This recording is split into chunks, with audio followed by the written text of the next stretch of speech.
Ninguém serviria de instrumento para fazer mal a alguém, para que aquele alguém evoluísse. Não existe isso. Nós evoluímos pelo amor, pela questão positiva, amorosa, sábia que Deus nos coloca na vida. Então tem pessoas que falam assim: mas aquele tirou a vida do outro porque o outro tinha tirado a vida dele.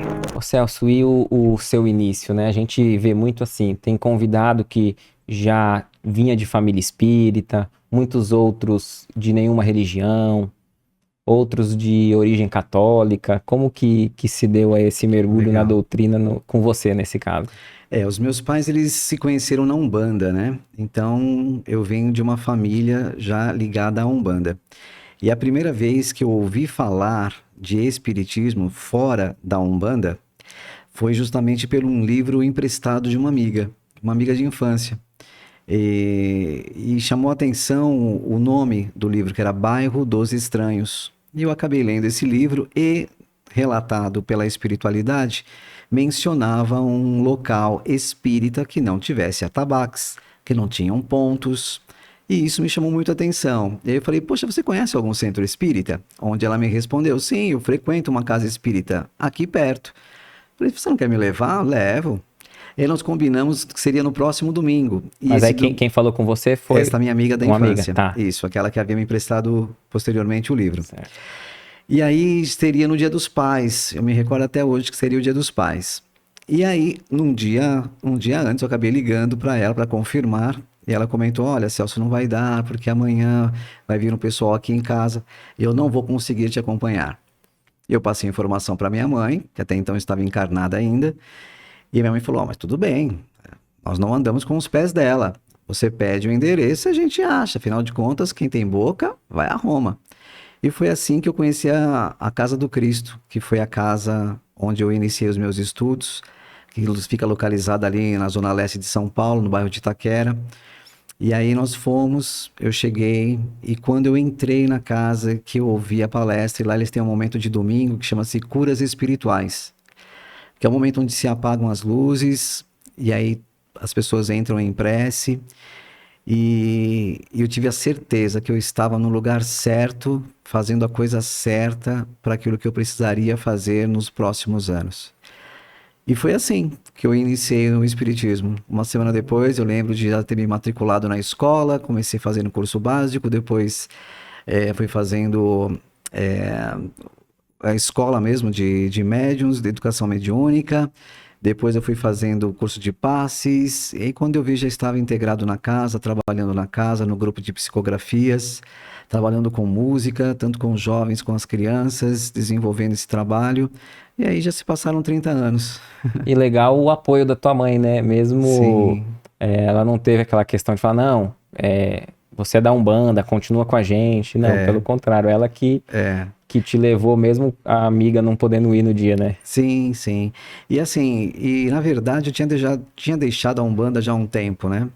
Porque muito pequeno, acho que com 13, 14 anos eu já não ia mais na Umbanda. Mas os meus pais sim, continuavam indo. Até que conheci o Espiritismo e aquilo eu falei: é esse o caminho. Que É isso que legal. eu quero para minha vida. E como que foi o início, assim, da psicografia, de você já se descobria médium antes? Ou foi na casa espírita que você... Então, tem a questão da mediunidade na Umbanda, que não é diferente da mediunidade, porque mediunidade é ferramenta, é um intercâmbio que se dá. E a linguagem, a interpretação é diferente. Mas eu já tinha já o contato com a mediunidade, da questão de você receber as mensagens, enfim. E quando eu estudei no Espiritismo, Educação Mediúnica, que aí sim eu comecei a exercitar a psicografia, porque era a mediunidade da qual eu viria a trabalhar, e aí você acaba tendo a teoria e prática. E na Umbanda não. Na Umbanda você não tem a teoria. Uhum. Agora, ultimamente, pelo que eu tenho visto nas casas de Umbanda, estão tendo os estudos. Estão estudando Kardec, o Livro dos Médiuns, para conhecer um pouquinho mais sobre essa questão mediúnica. Mas antes não. Antes era mais a prática. E já no Espiritismo, não. Existia a teoria e depois a prática. E aí, feito a escola, eu acabei exercitando esse trabalho de psicografia, os passes, a desobsessão. Então, acabei trazendo toda essa bagagem que eu já tinha na Umbanda, reforçada com a questão teórica do Espiritismo. Legal. E o primeiro livro veio depois de quanto tempo? Foi lançado em 2000. A psicografia, na verdade, 2003. Só que o meu primeiro livro foi falando sobre música e espiritismo. Até porque eu vinha já de um grupo musical. Então, eu já tinha uma visão diferenciada em relação à música dentro das religiões. E quando eu entrei no espiritismo, pelo espiritismo ter me chamado tanta atenção, eu quis trazer uma associação. O que o espiritismo falava da música? Eu acabei fazendo um trabalho de pesquisa. Então, busquei todas as informações possíveis e imagináveis dentro do Espiritismo. Então, revista espírita francesa, alguns relatos de Emmanuel, André Luiz, num livro aqui, outro acolá, num capítulo aqui, num capítulo acolá. Eu fui fazendo uma organização. Tinha bastante conteúdo, assim, no movimento dentro do espiritismo relacionado à música? Na revista espírita, todos os exemplares, eles mencionam arte. Olha. Se não música, teatro, poesia, pintura. Então, em todos os momentos, a gente percebe que o espiritismo, consequentemente os espíritos, eles se fazem da arte como um veículo de aproximação, de conscientização. Com a arte, você se emociona e, consequentemente, você consegue assimilar melhor a mensagem. Então, a palestra, a palavra, também é uma maneira de trazer a arte. A pessoa consegue ouvir. O teatro, idem. A música também. Tanto é que o plano espiritual inferior se utiliza da música justamente para poder lançar as ideias que eles querem que você tenha. Então, hoje nós temos esses ritmos, que eu não chamo isso de música, mas esses ritmos onde as pessoas ficam trazendo letras nada gratificantes para a nossa evolução. Exaltando o nosso primitivismo, né? Exato, só que é a maneira que os espíritos inferiores se fazem para poder convencer aqueles que ainda estiverem na dúvida do qual caminho seguir. E aí veio esse primeiro livro de 2002, que foi relançado no Bienal de São Paulo em 2004. Aí depois veio o primeiro livro psicografado, que é o Do Ódio ao Amor, que já foi relançado, se não me engano, já está na 4ª ou 5ª edição, que pode ser encontrado pela editora Lar de Frei Luiz, que é uma editora lá do Rio de Janeiro. É só pesquisar aí no Google, livro Do Ódio ao Amor, autoria Celso Santos, pelo Espírito Luiz, aí já tem acesso. Qual espírito? Louis. É Luiz em francês. Ah, legal. Louis. Além desses livros, depois teve 2. Mas isso já vindo mais para cá, né? Que é Só a Paz Onde há Amor, A Marcha do Progresso. Esses 2 livros já são também psicografados, mas ditados pelo Espírito Alexander. Eles falam, né, sobre a questão da vivência com as drogas lícitas e ilícitas. Infelizmente, que são muitos os jovens que estão retornando antes do tempo e que, infelizmente, eles ainda não se deram conta que estão voltando como suicidas. Então, mas a vida é minha, eu faço dela o que eu bem quiser, e não é bem assim, todos nós temos responsabilidades, e se esquecem ou não querem se lembrar ou não querem ter a consciência de que todos nós chegaremos do outro lado exatamente da forma que sairmos do lado de cá, com as mesmas viciações, com as mesmas energias, com as mesmas inclinações. Então, se o espírito está viciado no plano físico, ele continuará viciado no plano espiritual. E isso influencia até, a gente está nas vésperas do carnaval, né? Não ali condenando a alegria, a festa em si, mas acaba ocorrendo muitos abusos e excessos, né? E espíritos ainda, pegando essa linha de raciocínio, né? Que ainda estão vinculados a esses hábitos dos vícios em si, se aproveitam, né? Sem dúvida. Até porque eu costumo dizer que cada um tem o obsessor que deseja ter. Cada um tem o obsessor que deseja ter. Porque a obsessão se dá pela afinidade. Então nós pensamos, sentimos, falamos, agimos exatamente da mesma maneira que aqueles espíritos que rotulamos muitas vezes como causador de nossas aflições. Então, assim, é nessa época do ano que fala assim, mas eu preciso me divertir. Sim, todos nós precisamos da diversão. Só não podemos transformar a nossa vida numa eterna diversão. Existe até um provérbio que eu tenho certeza que todo mundo já ouviu. Primeiro a obrigação, depois da diversão. E infelizmente as pessoas trocam a ordem e aí, consequentemente, acabam tendo mais problemas do que soluções desses mesmos problemas. Perfeito. E até mesmo o conceito de diversão, né? Às vezes a gente vê a pessoa falando assim, ah, não, eu tenho que aproveitar a vida, eu tenho que curtir mais. Então, mas às vezes a gente, você falando da arte, né? Sim, Por que que a gente não coloca como ir numa peça de teatro, um bom filme, algo que vai estimular de forma positiva, né? E exato. também ver como um divertimento, né? Exato. E não há nenhum tipo de recriminação de falar, ah, mas a pessoa não pode, sei lá, frequentar um bloquinho? Pode, mas tudo em excesso faz mal. Sim. Então você pode se divertir, pode. Só que você precisa lembrar qual é o seu tipo de pensamento, porque o seu pensamento irá determinar a companhia que você terá naquele divertimento. Então, se você continuar com aqueles pensamentos menos felizes, você terá a companhia inferior. Se você for se divertir com o seu pensamento mais elevado, com certeza você terá a companhia dos espíritos superiores. Ô Celso, uma curiosidade. No primeiro livro psicografado, o espírito, primeiro, ele se aproxima, nesse caso específico, né? Se aproximou e propôs a tarefa? Ou você, inconsciente ali na psicografia, depois você leu o que trouxe e já tinha ali o indício da tarefa? Como que é no teu caso? Foi bem interessante, foi mais ou menos isso mesmo. Durante o trabalho mediúnico, eu acabei registrando umas frases que aí eu fui construindo e percebi que era como se eu fosse um prefácio. E aí eu passei para o meu dirigente, que é o dirigente da Casa Espírita até hoje, que é a pessoa responsável pela educação mediúnica e que eu acredito, assim, tenho profundo respeito pela mediunidade dele. E aí eu passei para ele sem fazer nenhum tipo de comentário, apenas passei para título de avaliação. E aí veio a resposta no trabalho seguinte do trabalho mediúnico que é realizado lá na casa. E falou, olha, é o início de um livro, mas você tem a opção de querer escrevê-lo ou não. Eu falei, vou escrever. E aí, na próxima semana, já dentro do trabalho mediúnico, eu acabei então reservando aqueles momentos para justamente dar sequência ao que eu já havia recebido anteriormente, que foi aquele prefácio. E aí veio o primeiro capítulo, o segundo capítulo, o terceiro e assim sucessivamente. O nome do livro mesmo? Do ódio ao amor. Legal. E é um romance de época, e é interessante porque o processo, quando você escreve um romance, você fica mais curioso para saber o que vai acontecer. Então, quando acaba o trabalho mediúnico, você fala, puxa, acabou, e agora? O que aconteceu? Mas tem que esperar mais uma semana para que você dê sequência. Como se fosse uma série, Uma série. que a próxima temporada tá bloqueada, né? Exato. Mas é bem interessante. E é algo que você percebe. Por isso que é muito importante a parte teórica, para que você entenda o que é seu e o que não é seu. Porque senão vem aquelas dúvidas, mas será que isso é da minha cabeça?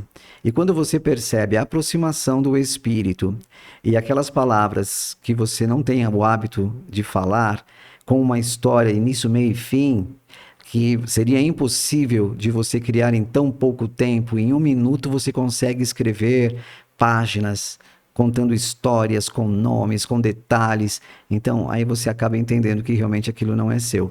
Mas, por isso que é necessário a parte teórica. Perfeito. Eu lembro de ter visto um vídeo, o Chico Xavier falando que ele falava assim, que a história que ele estava escrevendo nos romances, a certeza de não ser ele ali, é que os personagens pelo qual ele estava torcendo se davam mal. Né? Então, quer dizer, ele não tinha ali participação, né? Ele Sim. também não sabia para onde ia a história, o Que roteiro legal, ali. que bacana. E ao longo desses anos, né, de tarefa, né, você como psicanalista clínico, o que você viu, assim, como psicanalista relacionado ao espiritismo? Está cada vez mais unido essa questão da ciência? Sem dúvida. Até porque, assim, a ciência já comprovou os benefícios do pensamento positivo. O espiritismo já nos traz essa verdade, que precisamos alimentar os pensamentos positivos para que não tenhamos pensamentos negativos. Porque já sabemos, os pensamentos negativos nos fazem mal. E por que continuamos a tê-los? Se já somos seres inteligentes, ao ponto de saber que só depende de nós substituirmos os negativos pelos positivos. E no caso da psicanálise não é diferente. Tem muita gente que me pergunta, Celso, mas qual que é a diferença da psicologia para a psicanálise? A psicologia, ela atua diretamente na consciência e a psicanálise na inconsciência, no inconsciente do ser. Então a gente tem a oportunidade de buscar nas raízes a origem daquele problema. E não é diferente do espiritismo, quando o espiritismo nos traz esta busca com a reforma íntima. Então, opa, eu preciso me melhorar, mas eu preciso saber o porquê que eu ainda não me melhorei. Então você começa a refazer o caminho que você já trilhou e perceber onde foi que você errou. Então, tá, eu errei aqui, então eu preciso corrigir para que eu não tenha os mesmos resultados. É a famosa transformação moral.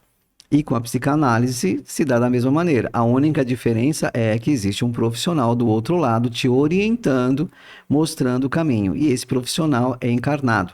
E no caso do espiritismo, esse profissional, o nosso mentor, desencarnado. Excelente analogia, hein? Perfeito. Mas quando está no subconsciente, nem tudo a gente consegue ver a causa. Aí a gente só deduz pelos efeitos, né? Sim. O que você pensa assim do pessoal que faz regressão? Eu não acho muito interessante, não. Até porque uma vez um espírito, dentro de um trabalho de desobsessão, abordou essa questão da regressão e eu achei muito interessante da maneira com que ele trouxe o tema. Ele falou, eu vinha procurando um adversário, um inimigo, há muito tempo. E o que me fez encontrá-lo foi justamente quando ele fez a regressão. Porque eu não conseguia mais encontrá-lo.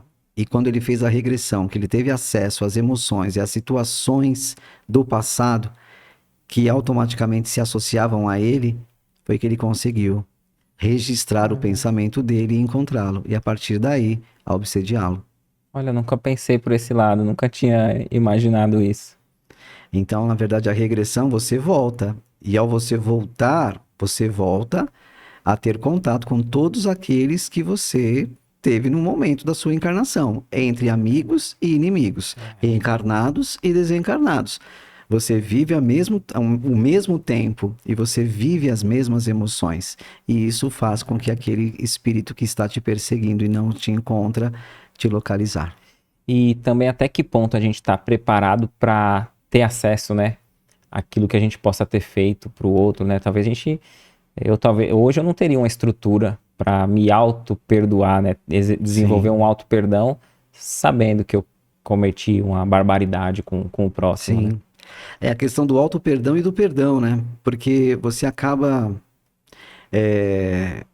tendo em si a responsabilidade daquilo que você fez com o outro. Mas como que você encara o outro que tenha feito alguma maldade com você? E que é essa pessoa que está tão próxima de você, que faz parte, muitas vezes, da mesma família, embaixo do mesmo teto.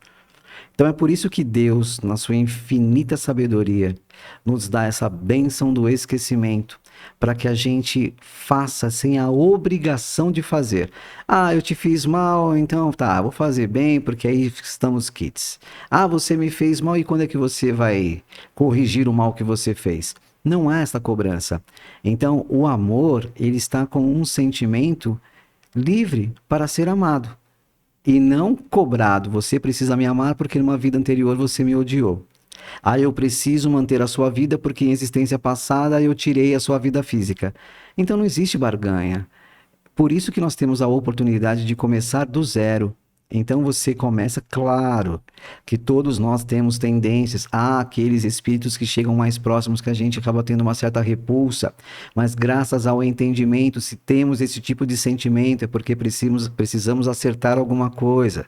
E aí não necessariamente eu preciso saber exatamente o que aconteceu. Mas inconscientemente eu sei que alguma coisa aconteceu. E que eu preciso aparar essas arestas. E aí eu faço o meu melhor, eu dou o meu melhor, sem precisar saber exatamente o que aconteceu para me sentir forçado a fazer aquilo sem vontade. Muitos comentam assim, né? Mesmo que o tema não for sobre missão, como que eu sei minha missão? Como saber minha missão? Você acha que, não julgando, mas existem pessoas que acabam tendo como um argumento, como uma desculpa, o fato de não estar agindo diretamente no bem, na sua melhoria, por conta disso? Eu tô esperando um espírito se materializar, tô esperando algo sobrenatural me dizer que caminho seguir. E Sim. então eu tô aqui, né, como você falou, seja o que Deus quiser, quando Ele quiser. Mas Ele já quer algo de nós, né? Sim. Na verdade, aquelas pessoas que ainda tentam encontrar alguma desculpa para não assumirem a responsabilidade da qual se comprometeu. A nossa maior missão é sair dessa experiência terrena muito melhores do que quando aqui chegamos. Esta é a principal missão. E para isso, ninguém se melhora fazendo mal. Ah, mas eu não sei o que fazer. Faça o bem. Ninguém tem a missão de fazer o mal, né? Ninguém teve a missão de fazer o mal. Ah, mas aquela pessoa foi instrumento. Não. Ninguém serviria de instrumento para fazer mal a alguém, para que aquele alguém evoluísse. Não existe isso. Nós evoluímos pelo amor, pela questão positiva, amorosa, sábia que Deus nos coloca na vida. Então tem pessoas que falam assim: ah, mas aquele tirou a vida do outro porque o outro tinha tirado a vida dele. Quando Jesus nos disse a frase, se alguém lhe espancar a face, ofereça outra, tem muitas pessoas que acreditam que serão esbofeteadas a vida inteira. E a verdade não é esta. A verdade é que se alguém lhe entregar o ódio, qual que é a outra face do ódio? O amor. E às vezes as pessoas não entendem que você precisa ofertar o oposto daquilo que o outro lhe entrega de ruim. Então, se alguém lhe entregou a raiva, entregue o oposto. Se alguém lhe entregou o ódio, entregue o oposto. E é assim que a gente entende perdoar 70 vezes 7, que é uma grande sacada.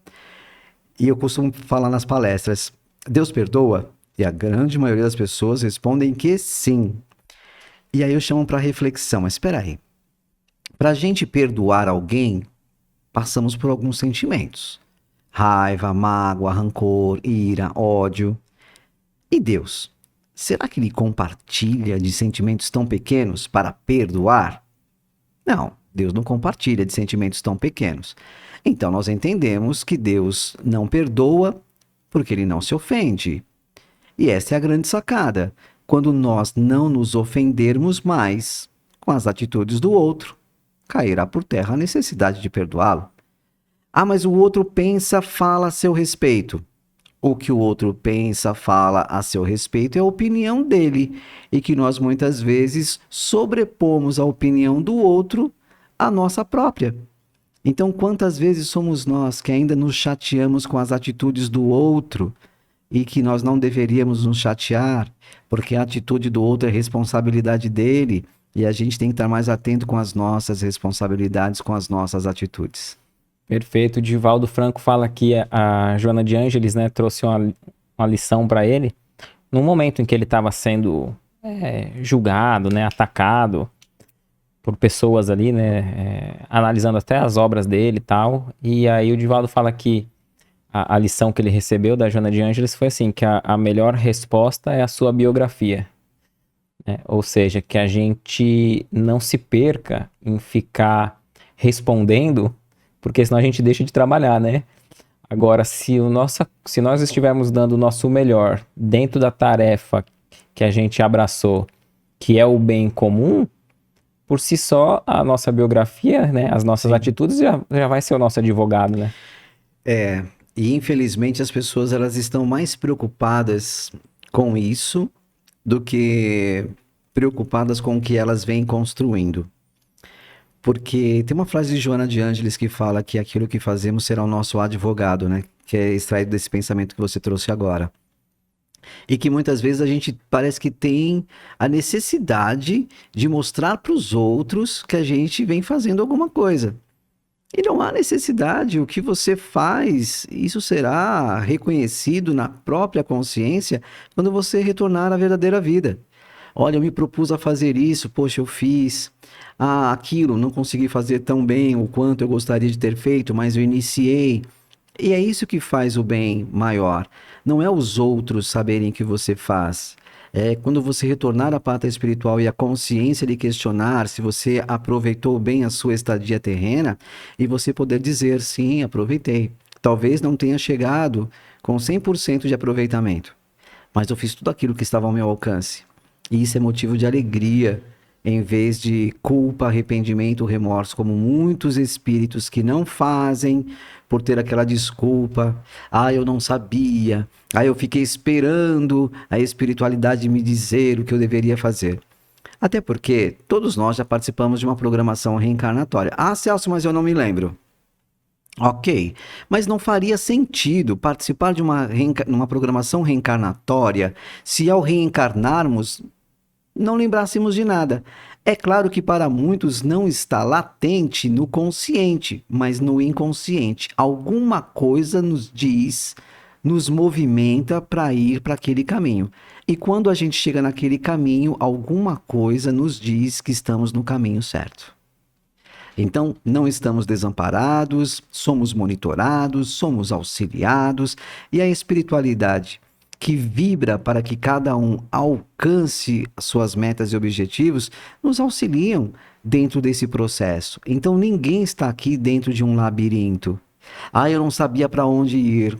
Basta ter olhos de ver, ouvidos de ouvir, que a gente vai conseguir enxergar o que precisa ser visto e ouvir aquilo que precisa ser escutado.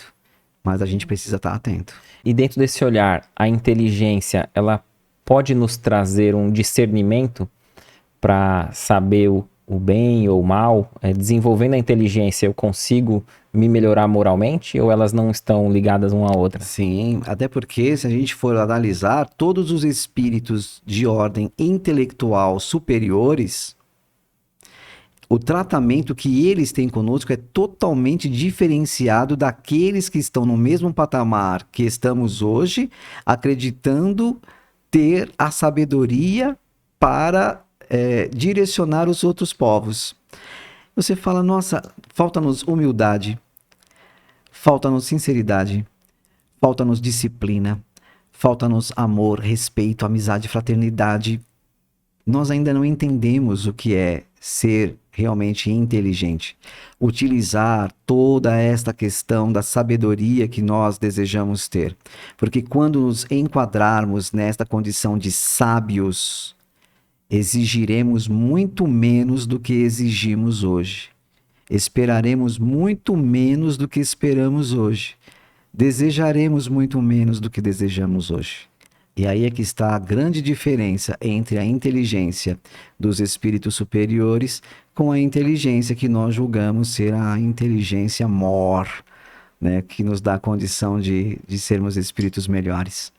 Perfeito. Você falando, eu me recordei do espírito Assina como Jacó, né, no livro Voltei, através do Chico Xavier, que ele relata que quando ele desencarnou, ele estava até no plano espiritual ali, numa conferência, numa tarefa, junto de espíritos ali dedicados ao espiritismo, né, na época, e ele, por ter sido dirigente, ser atuante no movimento espírita, desencarnou e também estava ali junto. E ele junto daqueles espíritos todo iluminado, né, cheio de luz, nenhum deles veio e teve qualquer olhar, qualquer palavra de julgamento com ele. E ele olhava para si próprio e via que ele era uma das luzinhas mais apagadas, né? Mais fraquinhas, né? Isso me faz lembrar uma situação que tinha uma casa espírita e que uma dessas pessoas em situação de rua, sempre quando tinha palestra, ela entrava no centro, ficava ali na última fileira, sentadinho. E essa pessoa sempre fazia a palestra e observava aquela pessoa. E fazia a palestra e observava aquela pessoa. E sempre colocava, alguém tem alguma pergunta? E aquela pessoa nunca se manifestava. Anos se passaram, o expositor desencarnou e encontrou no plano espiritual aquela pessoa que estava em situação de rua no plano físico. E percebeu que ele estava iluminado. E questionou um dos benfeitores, falou, escuta, por favor, uma informação. Eu fui expositor, eu falei para inúmeras pessoas, eu ensinei várias pessoas. Aquela é uma das pessoas que me ouvia sempre. E por que ela está mais iluminada do que eu? E o benfeitor, de uma forma simples, clara e objetiva, lhe respondeu. É porque ele colocou na prática tudo aquilo que você falava. Bonito, né? Fica de reflexão pra Fica gente, de né? reflexão, porque muitas vezes a gente sabe, mas não faz. A gente fala, mas não faz. Então, não adianta. O que faz com que o espírito se torne melhor não é o que ele idealiza, não é o que ele intenciona, é o que ele faz.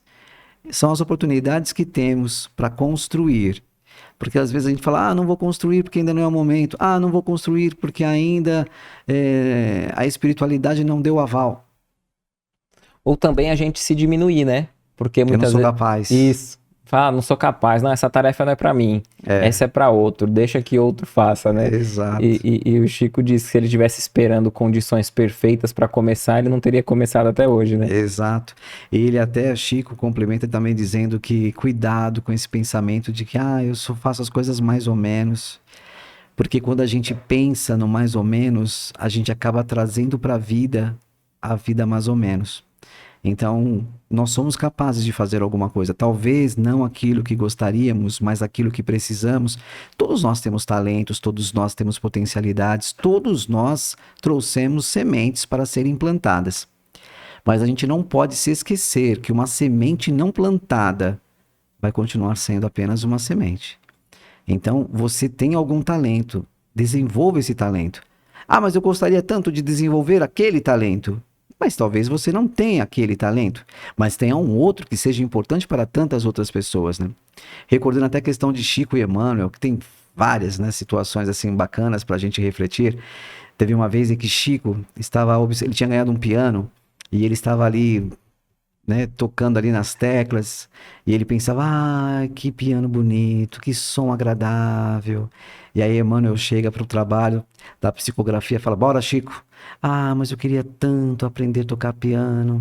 E Emmanuel já chega logo dizendo, olha, na sua programação reencarnatória você não veio para ser músico, então bora, vamos trabalhar. Numa outra situação, Emmanuel, hoje eu não vou conseguir trabalhar porque eu tô com muita dor num dos olhos. Chico, você tem 2. Então bora pro trabalho. E aí a gente percebe, isso foi com Chico, que a gente nem tem como se comparar a esse cisco de Deus. Já que ele se comparava a um cisco, a gente vai se comparar ao quê? Então, se para ele não tinha que esperar as coisas melhorarem para começar alguma coisa, precisamos entender que nós também não podemos esperar as coisas melhorarem para começarmos alguma coisa. Precisamos começar alguma coisa para as coisas melhorarem. Essas múltiplas aptidões que cada um de nós possa ter, uma ou outra, a gente também pode analisar que existe múltiplas inteligências, né? Sim. Porque hoje em dia a gente tem visto aí muito falando sobre a questão da inteligência emocional e tantas outras, né? Sim. É aquela questão, todos nós desejamos a saúde mental. Mas quantos utilizam a inteligência emocional para criar e manter essa saúde mental? Então, muitos só esperam os resultados, mas não utilizam a inteligência que nós já temos. Eu sei que eu estou resfriado. Tomei remédio. Melhorei? Adivinha só quem vai estar tomando gelado, andando de pé descalço, pegando friagem. Porque a gente acaba não assimilando aquilo que nos faz mal como um aprendizado. Olha, se eu continuar a ter essas mesmas atitudes, eu vou obter os mesmos resultados. Eu passei mal com aquele resfriado e eu não quero mais ter aquelas mesmas sensações. Então eu não vou fazer as mesmas coisas que eu fiz que geraram aquele resfriado para que eu não fique mal daquela situação de novo. Fazemos isso? Não. Exemplos maiores. Estou mal, vou na casa espírita, tomo passe, melhoro, não volto mais. E assim, que infelizmente a grande maioria acaba se apresentando na vida. Estão imediatistas, eu quero os resultados para agora. Só que quando tem os resultados para agora, acabam não aprendendo com o processo e acabam repetindo as mesmas situações que geraram aquele processo e que deram naquele resultado. Então é aí que está o grande convite da inteligência do homem na Terra. É a nossa missão, estarmos utilizando a nossa inteligência a favor e não contra, identificando os pontos positivos e os pontos negativos, os prós e os contras. Então, o que eu fiz até hoje na minha encarnação que deram bons resultados? O que eu fiz até hoje na minha encarnação que deram resultados ruins? Ok, então eu vou intensificar aquilo que fez com que eu tivesse bons resultados e vou diminuir aquilo que fez com que eu tivesse péssimos resultados. É uma receita básica trazida por Agostinho, conhecido como Santo Agostinho, que a todo dia se questionava o que eu fiz de bom nesse dia e o que eu fiz de ruim, para que no dia seguinte eu ampliasse o positivo e diminuísse o negativo, trazendo a concepção de que reencarnamos para errar menos e acertar mais. Se a gente começar a refletir o que eu faço de bom e de ruim e começar a diminuir isso, estarei utilizando a minha inteligência a favor. Ah, Celso, mas ninguém muda da noite para o dia. Concordo, mas é da noite para o dia que a gente se conscientiza da necessidade de mudar. Existe um provérbio que eu gosto muito que diz assim: se mudarmos 1% ao dia, se mudarmos 1% ao dia, em um ano teremos mudado 365%. Aí você multiplica no número de anos que você passou encarnado. Quantos por cento você retornará melhor? Eu achei muito interessante a analogia que o espírito, né, que traz a missão do homem inteligente, ele faz a analogia da enxada, né? Então ele fala assim, a natureza da ferramenta já diz para que serve. Então, um jardineiro ali com a enxada, já o próprio instrumento diz que é para cavar. E a inteligência para nós seria a ferramenta para que a gente desenvolvesse melhor o semelhante, aquele que sabe mais ajuda quem sabe menos. É isso mesmo. E existe até uma frase que diz que ferramenta parada enferruja, água parada apodrece. Então todos nós temos essa inteligência para auxiliarmos aqueles que não têm tanta inteligência ao ponto de identificarem os mesmos pontos que nós precisamos apresentar. Então assim, o que isso significa? Eu já entendo que não adianta mais pedir para Deus, e sim somente agradecer, porque eu já compreendo que Deus me deu tudo o que eu preciso, e que compete a mim me apossar deste tudo para fazer de tudo para ter tudo o que eu preciso. Então, eu preciso levar este esclarecimento ao outro para que ele entenda que não precisa pedir, somente agradecer, porque tudo aquilo que ele necessita já está ao seu alcance, já foi dado. Tem muitas pessoas que se pegam dizendo assim: vamos pedindo para que a espiritualidade deposite nesta caneca de água o medicamento necessário. Só que a espiritualidade conhece as nossas necessidades. Nós somos monitorados, auxiliados, amparados. Será que nós precisamos pedir para que a espiritualidade deposite o medicamento necessário na nossa caneca de água? Ou será que eles já fizeram isso e agora só nos cabe agradecer por aquilo que eles já fizeram conosco? Só que o que a gente faz? Agradece ou pede? Pede, como se eles já não tivessem feito. Então nós precisamos começar a enxergar de uma outra forma. Eu não preciso pedir, somente agradecer. E é por isso que muitas filosofias abastecem essa questão da gratidão, estar grato, porque todos nós recebemos tudo o que precisamos, todos nós, sem exceção, independente da classe social, da religião, todos nós recebemos tudo o que precisamos. Então nós não precisamos pedir, somente agradecer.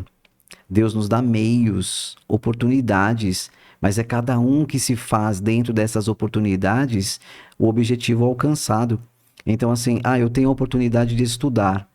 Não adianta eu ter a oportunidade de estudar e não estudar e chegar na véspera da prova, pedir para que Deus me ajude a tirar boas notas. A obrigação é minha de estudar, de inserir o conhecimento que eu preciso para desenvolver uma boa nota. Então, isso compete a mim. E eu ainda delego a Deus. Eu terceirizo a minha responsabilidade e me isento desta mesma responsabilidade em me tornar alguém melhor. De forma intelectual, emocional, moral, espiritual. Perfeito. Eu compreendo nessa questão de busca e acharás, né? Nós temos que buscar. Mas o Evangelho também diz, pede e obtereis. Você acha que nesses clamores de pedidos, nas orações com súplicas, também é uma forma da gente se reconhecer? Porque aí, através do pedido, a gente já vai entendendo a própria necessidade, nós vamos já nos dando conta do que estamos pedindo, até os pedidos vão mudando conforme a gente vai tendo mais consciência, né? Antes a gente pedia bens materiais, depois a gente pede saúde, Sim. Depois pede esclarecimento. perde Sim. força, perde coragem, acho que é, né? Sim. Teria nesse sentido, tem uma pedagogia positiva nos pedidos? Então, existe na verdade um grande conflito entre essas duas frases. Pedi e obtereis e ajuda-te, o céu te ajudará. Se a gente parar para pensar, por que eu tenho que me ajudar para ser ajudado, se é só pedir para obter? Por que eu tenho que me ajudar para ser ajudado, se é só pedir para obter? E nós muitas vezes nos esquecemos que se fosse só para pedir e Deus nos desse tudo aquilo que nós pedimos a Ele, Ele só reforçaria a preguiça. Eu não precisaria me esforçar em absolutamente nada para adquirir aquilo que eu preciso. Deus dá-me luz, Deus dá-me paz, Deus dá-me forças, Deus dá-me isso, Deus dá-me aquilo. Há quanto tempo a gente vem pedindo isso? Há quantas reencarnações? E por que ainda não temos? Se fosse para Deus nos dar tudo isso que nós pedimos a Ele, Ele não teria nos criado na condição de espíritos simples e ignorantes. Ele já teria nos criado espíritos perfeitos. E se Ele não nos criou espíritos perfeitos e nos dá sucessivas oportunidades reencarnatórias, é para que o espírito aprenda a conquistar tudo isso que ele pede para Deus. Qual o melhor livro para uma pessoa leiga conhecer melhor a doutrina? Começar pelo início. O Livro dos Espíritos, codificado por Allan Kardec. Um livro de perguntas e respostas. Um livro até de fácil assimilação, justamente por conta disso, por ser perguntas e respostas. Vai a pergunta, a resposta. A primeira, o que é Deus? E você já começa por aí a entender mais ou menos qual que é a linha de raciocínio do Espiritismo, que é esta filosofia simples, clara e objetiva. Então só depende de cada um de nós entendermos justamente isso, que todo começo precisa ser do começo. Livro dos Espíritos, Evangelho segundo o Espiritismo, Livro dos Médiuns, a Gênese, e é por aí. Os livros da codificação, depois os complementares. Tem a série André Luiz, tem os livros de Joana de Ângeles, os livros psicografados pelo Chico, tem os livros que eu psicografei, por que não? Tem um livro que acabou sendo ditado, que conta a participação de um dos espíritos que relata a chegada do Chorão, do Charlie Brown Jr., como que ele chegou do outro lado, em quais condições, qual o grito de alerta para que outros jovens não retornem nas mesmas condições que ele. Em qual livro que tá? Só a Paz Onde há Amor e A Marcha do Progresso. São 2 livros da editora Lar de Frei Luís, pelo espírito Alexander. É bem interessante esses livros porque relatam justamente sobre as viciações mentais, emocionais, o uso das drogas lícitas e ilícitas, e é importante a gente observar quantos jovens retornam abreviando a vida no estado, chegando do outro lado como suicidas, mesmo que eles não queiram entender essa posição. Mas eu não me suicidei, eu apenas aproveitei a minha vida. Isso não é aproveitar, é desgastar o corpo, é abreviar a sua permanência no campo físico. E são muitos os jovens que hoje têm utilizado aqueles cigarros eletrônicos. Se soubessem os males que causam não só no físico, mas principalmente no perispírito, no corpo espiritual, não faziam. Então fica aqui a sugestão da espiritualidade, justamente para que comecem a entender que o corpo não é nosso, ele é apenas um aprendizado. E aqueles que acreditam que o corpo é nosso, reflita, é a primeira coisa que a gente deixa quando desencarna. O corpo não é nosso, é a primeira coisa que a gente deixa quando desencarna.